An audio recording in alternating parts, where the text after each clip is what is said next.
Well, good morning, everybody, and welcome back to the Trig Podcast. Enjoy. Good evening, I should say, 6 p.m. here Pacific. How are you? Leave me a comment below.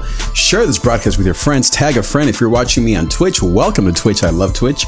If you're watching me on YouTube, my favorite platform, make sure that you like, comment, subscribe, hit that bell so that you can be notified every time that I upload a video. If you're watching me on Periscope, another one of my favorite platforms, thank you. Make sure that you share this broadcast with your followers. If you perhaps are on my personal page, davidTrig.com, thank you for being here. Make sure that you listen to my podcast. You can just click podcasts there on my website. If you are on my personal page on Facebook or on my public page at David Trigueros, thank you for being here. Leave me a comment below. Talking today about chronic pain. And you may not have chronic pain, but maybe you know someone who does. What is chronic pain? Well, it's chronic means that it's ongoing, as in a chronometer. So it means that as time progresses, the pain is still there. So we're talking about chronic back pain, leg pain, headaches. Now, in my studies of pain, I don't have chronic pain per se, but what I do face, and I know many people that also face, is chronic anger, anxiety, fear, or chronic feelings of shame, failure. And so I'm reading this book that I want to share with you guys called Back in Control by David Hanscom, an MD who is a spine specialist at Swedish Neuroscience Institute. And he has it says here, revolutionary approach. So I've pretty much finished this book. And I want to give you kind of a summary. Yes, chronic pain, exactly. Severe car crash. Yes. Okay. Hello, Jill, by the way. Always a pleasure to have you. So this book, as I said, is very revolutionary because he starts basically with his own story, this Dr. David Hanscom, of how he almost lost his legs in a car accident. And when he went to see the doctor, they wanted to do surgery, his back, not necessarily amputation, but definitely surgery. And he then starts with that story because he says, and this is obviously true, that every person who's in pain, they want the pain to go away. And so most of the people that now come to him, they want surgery. And they may not be excited about it, but that's kind of where their minds go. And as he says, the medical field tends to prescribe surgery maybe as the fastest way to remedy the problem. But he talks about the mental aspects of chronic pain, as in depression, anxiety, family of origin stuff. He's not a therapist, but he talks a lot about neuroscience, which is always what interests me. I've been studying neuroscience and the power of the mind for about 20 years as it relates to theology and faith and as it relates to pain. And as I said at the beginning of this broadcast, even if you don't have chronic pain, we have chronic fear, chronic anxiety, chronic anger, chronic feelings of shame. So I want to show you a graphic that really helped me. There's so much in this book, and what I want to do is actually read parts of it to you. But before I read that, let me take you to this graphic here that might be new to some, might be familiar to others.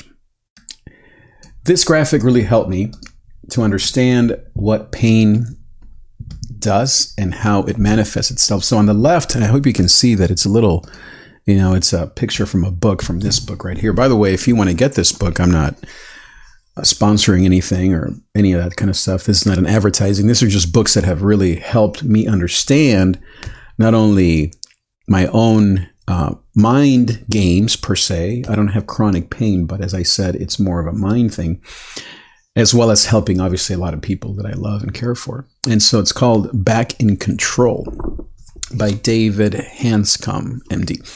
So on the left, you have sensory input. In the middle, you have this junction box, which is the nervous system. And at the bottom, as you can see, he says it's called chemical response to sensory input. Now, sensory means the senses, the five senses, touch, smell.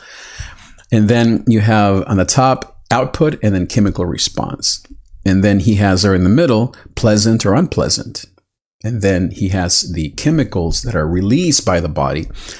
When it's a pleasant experience, then you have oxytocin, dopamine, and GABA that are released. These are natural, just chemicals that the brain responds. Obviously, none of us are like walking around with these things spraying out of our heads, but this is what makes you feel happy, peaceful, restful.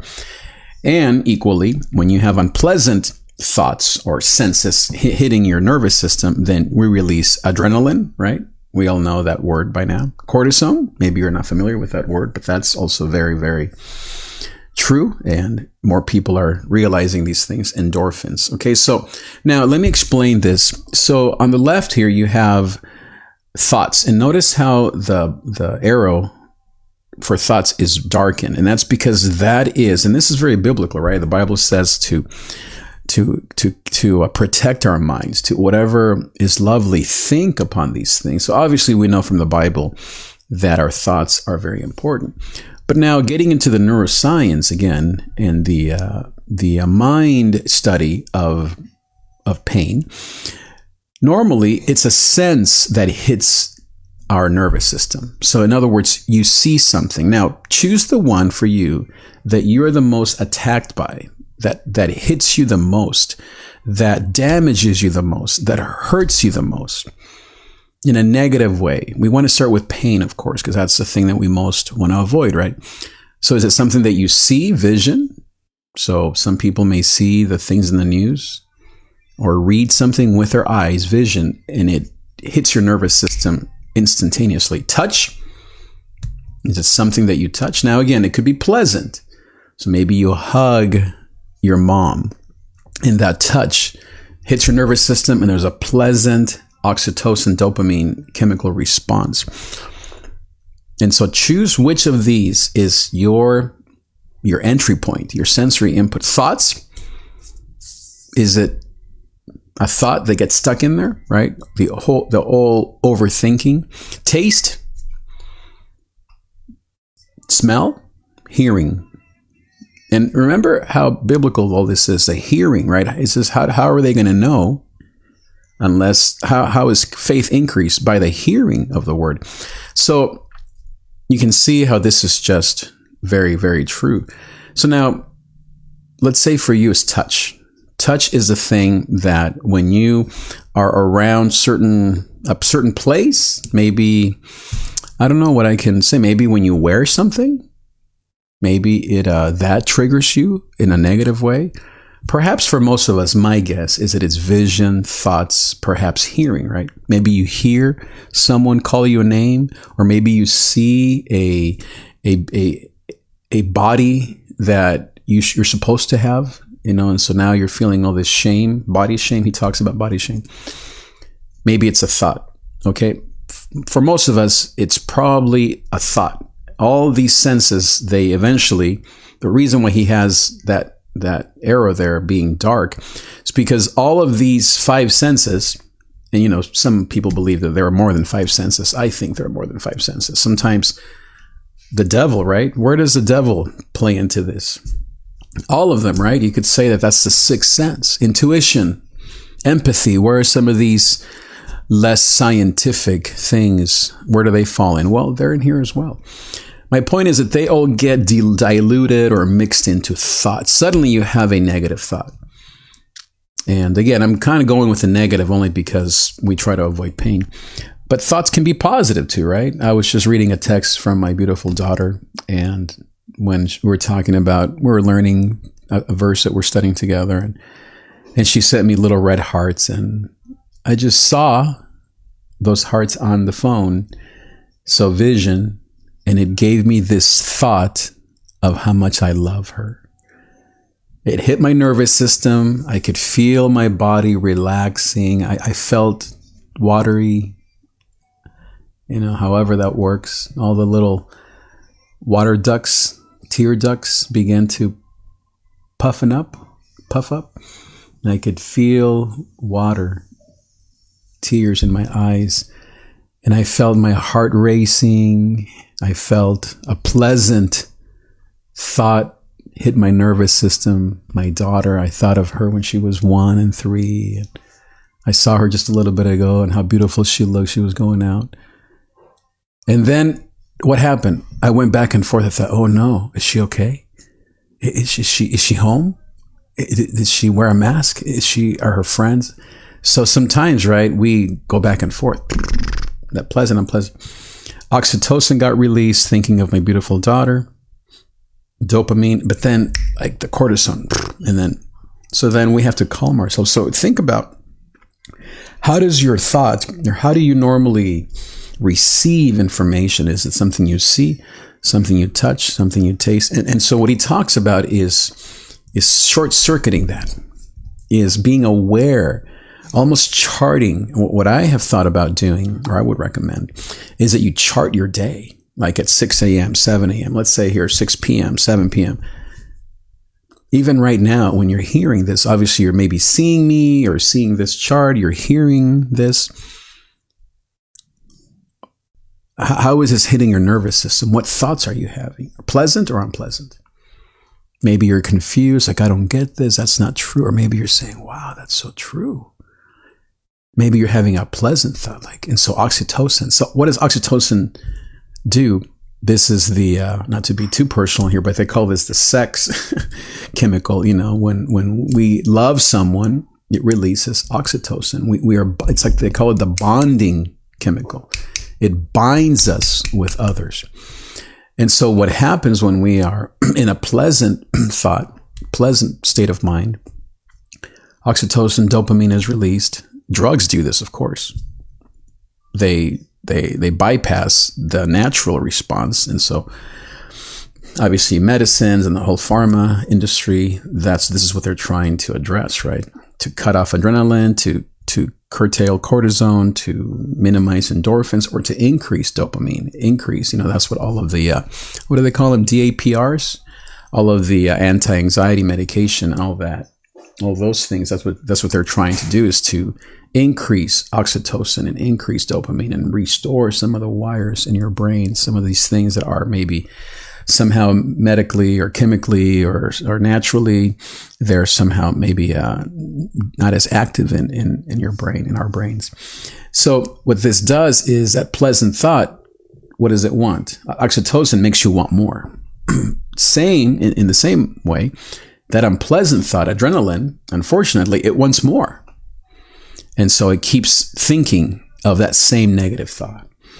And we're stuck in that kind of like that spin cycle, right? That negative spin cycle. We keep repeating the same negative thought. And guess what? Why does it feel like it grows? Because the adrenaline is now kicking in. Adrenaline is a chemical. It's like adding fuel to the fire. You know, maybe you've had a like one of those moments where you're making burgers on a barbecue and the grease falls, and what happens? Right? Well, that's the same thing. Adrenaline is adding to your thought. And so that's why that thought, it feels like it's getting worse, because it is. The cortisone is feeding your body now, and it's looking for more of the same. It's an interesting thing. Why does that do it? It's almost like, for those of us that are people of faith, it's almost like the devil's in that, right? Like he's somehow like feeding. But it is our bodies. It is chemical. It is both spiritual and in the senses. And so what you have to do is be aware and say, okay, taste is a thing for me. Touch is a thing for me. And so if you're in your unpleasant thought and it's growing, you got to like snap out of it. And this is now how he talks about masks. He talks about awareness, relationships. He talks about, there are at least, I think, 9 or 10 tools. He has a whole program that he talks about in this book. So I want to read to you a little bit of what he talks about, okay? Just in terms of kind of how to understand what you're going through. Let's talk about anger, okay? So again, not only are these chronic pains just like the typical stuff, which is the first thing he deals with here is chronic pain, classical chronic pain. But as I said, he connects it to anger, resentment, anxiety, depression, pain, where normally the medical field sees it as a result of the injury. He sees it as kind of par for the course. He sees them as connected. So he tells a story at the beginning before I read it, where he says to the patient, a 50-year-old, I think male, who has chronic pain in his legs, he says, before we do surgery, let's talk about your past. Let's talk about what brought this about. And then the patient is like, no, just cut me open. I don't want this pain. And so he uses that example as kind of that battle that sometimes we have with wanting to restore our neuroscience or our rewiring.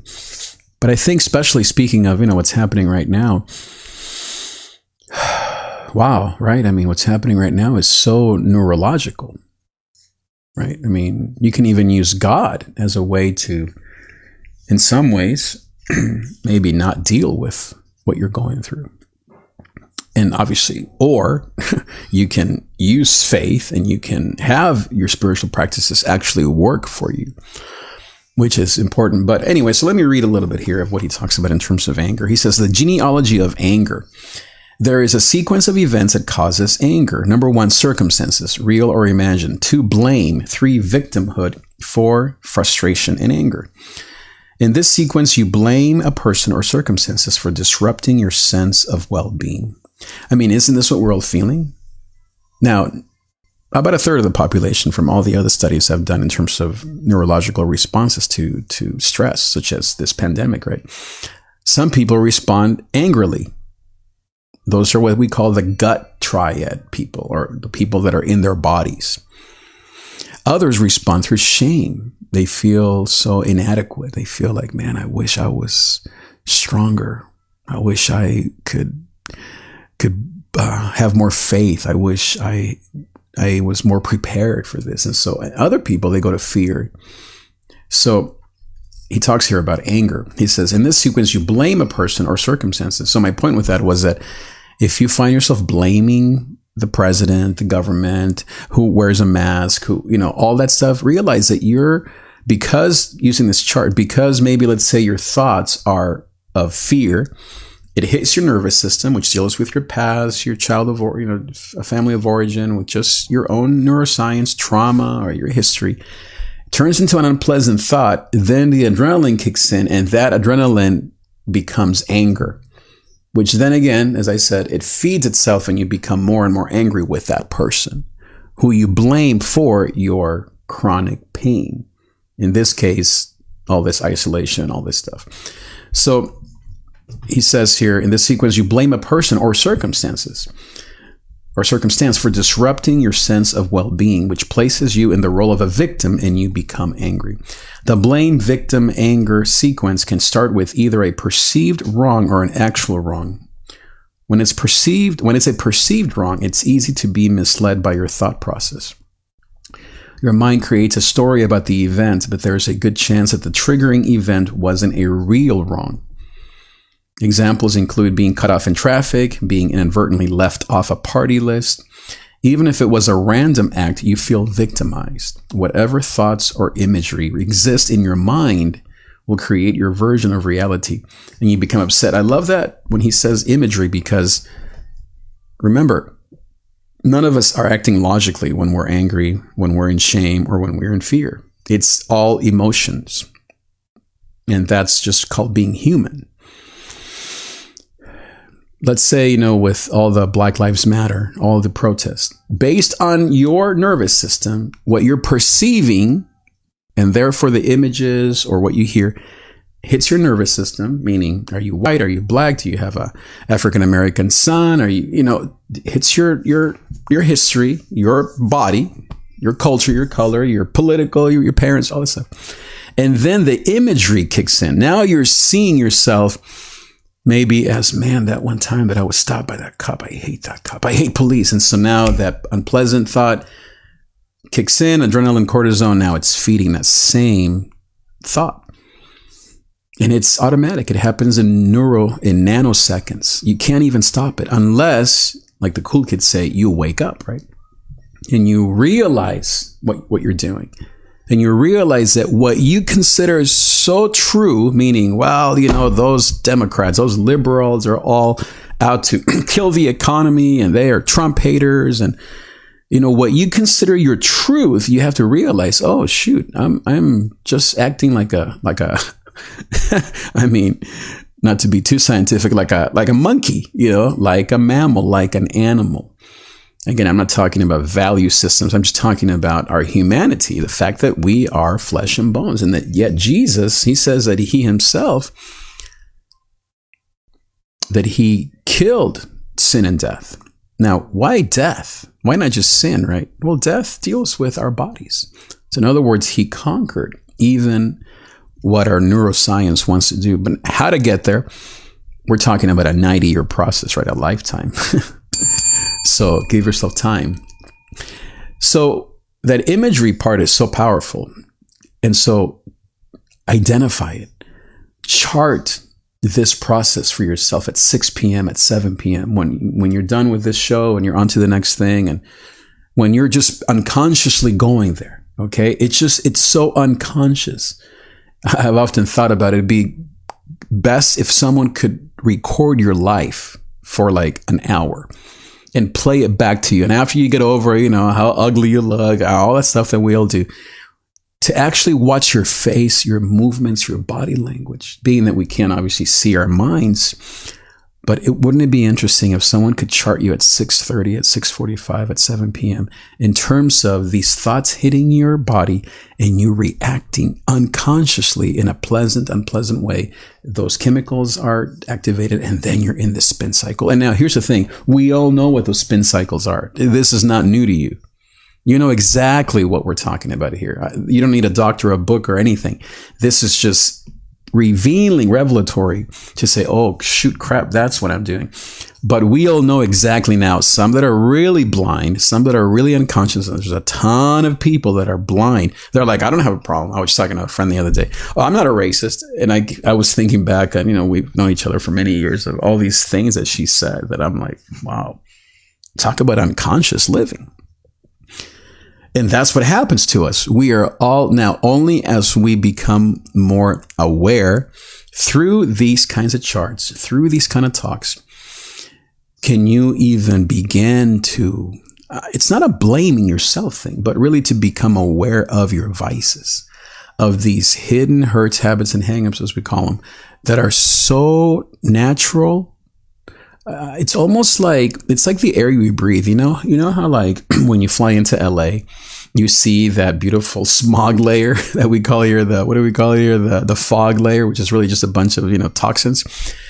And right now, because of all this stuff, there's not a lot of smog in the air.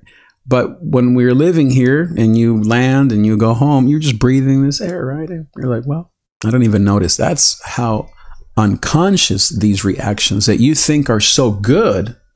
That's the worst part of it. We as humans, we trick ourselves to believe that what we do is good and what you're doing is wrong. So we're talking about layers of unconsciousness. But so what? These tools and, of course, prayer, the disciplines, and a lot of meditation, a lot of self-awareness, having a spiritual guide, someone who can walk alongside of you, because this is not like, oh, okay, I got it. This is not like learning something. This is a practice, a lifetime of practice with a guide, someone who can walk with you. You begin to wake up to, wow, I always get angry about the same darn thing, don't I? When that person does this, or when I hear that person walks in and puts their keys in the tray and that noise just grates on me.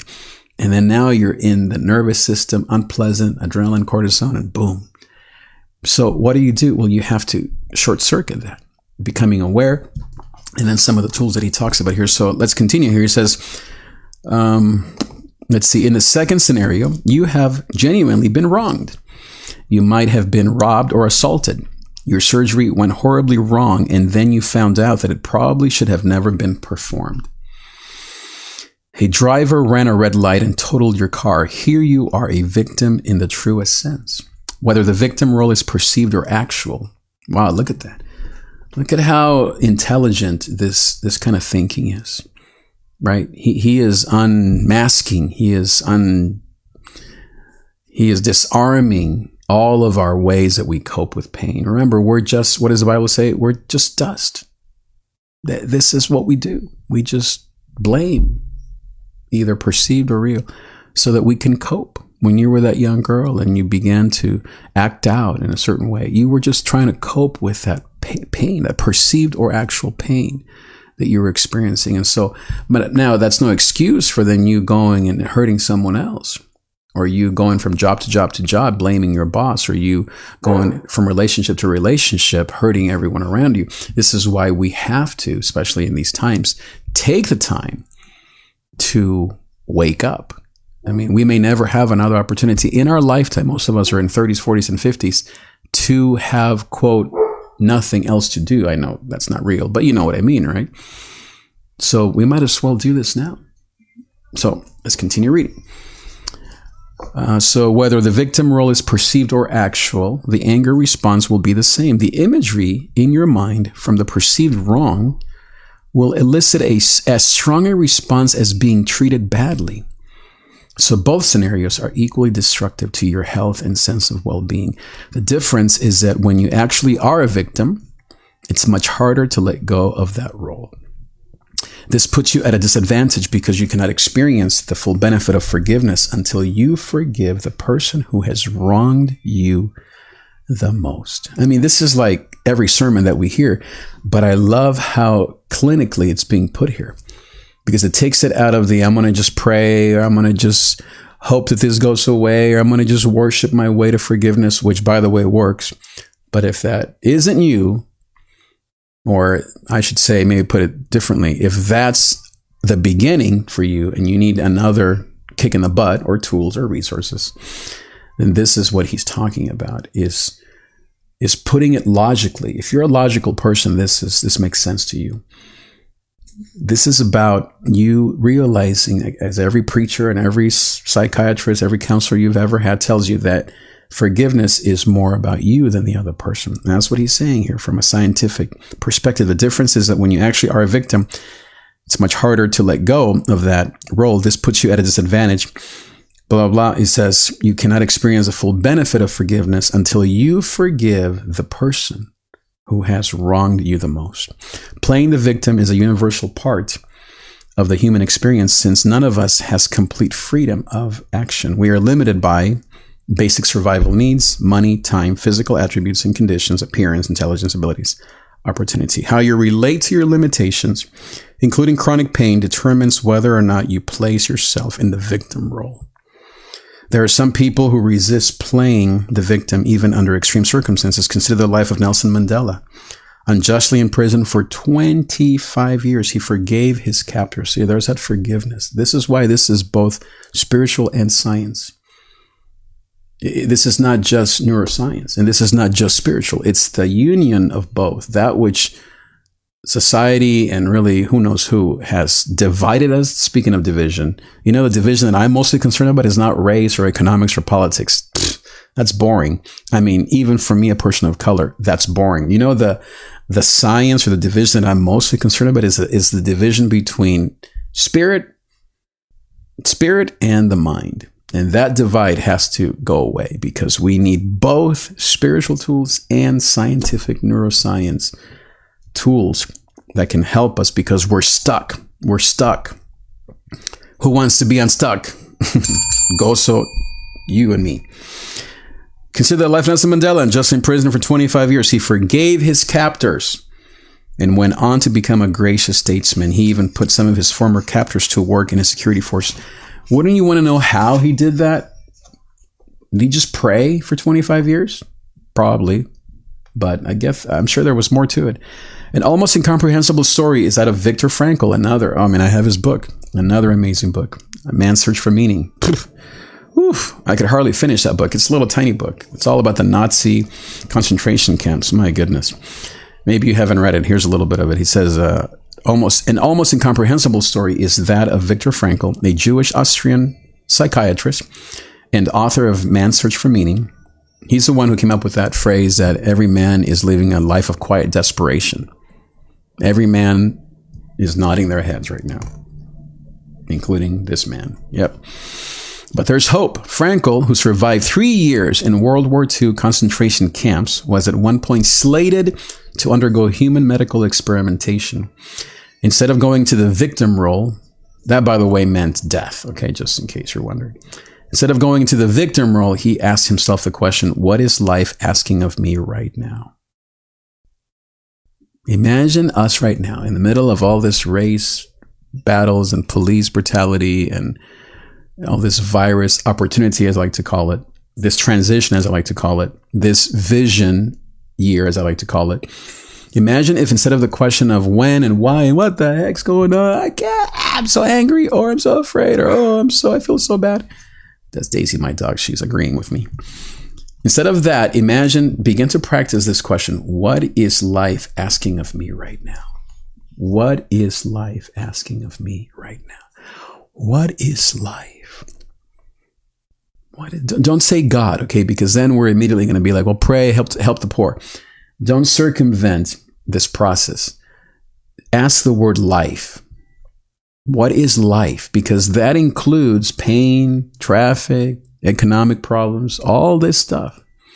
Race wars, the chronic pain of your son, or the anxiety of your daughter, or maybe your anger yourself. What is life asking of you right now? What a powerful question. What is life asking of me right now? Wow. Whew. I once had a patient, this is really good, who suffered a terrible complication after a major spine operation, one that resulted in permanent blindness. Somehow, the blood supply to the optic nerve had been compromised during the procedure. Everyone was shocked, as the surgery had initially seemed to go so well. About 3 months later, he walked into my office and said to me, "This is the hand I've been dealt. I'm going to play it." I saw him again 8 years later to remove his spinal implants. He was still completely blind, had gone through a bitter divorce, and had experienced several significant financial setbacks. However, he still had the same proactive mindset. And most of all, if we can be honest, he didn't kill himself, right? Let's be honest here. Suicide is everywhere.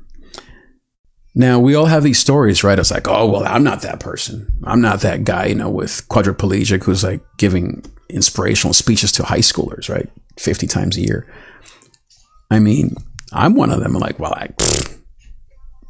first, I haven't dealt with that. And then second, even if I had, I wouldn't. But how did these people get there? Well, some of them just do it. I mean, some of them have mentors. Some of them read. Some of them pray. What do you have to do? That question that he asks there. What is life asking of me right now? What is life asking of you right now? Yeah, that's a great question to ask. When it comes to a son, Jill, as you were saying, with chronic pain, what is life asking of him right now? I mean, these are not easy questions. Someone that's sick, or with maybe dealing with severe anxiety, or just, quote, walking anxiety, or walking anger, or walking shame. What is life asking of me right now? That puts it in a proactive, right? Like he says, perspective.